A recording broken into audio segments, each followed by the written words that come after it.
Pro tip number 3, the quickest way to get your horse backing his steering well is have him moving his shoulders well, so that when you're backing and you guide him here, it feels just like guiding whenever he goes forward. That whenever a leg comes off, he moves those shoulders wherever you want. Ho, good boy.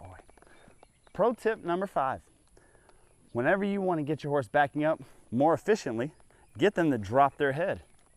So my hands here are only going to talk to him if he tries to pick his head up. I'm going to round my back up just like that. Ho. The lower and longer he carries his head, the more it's going to pick his belly up and allow him to bring his back feet underneath him.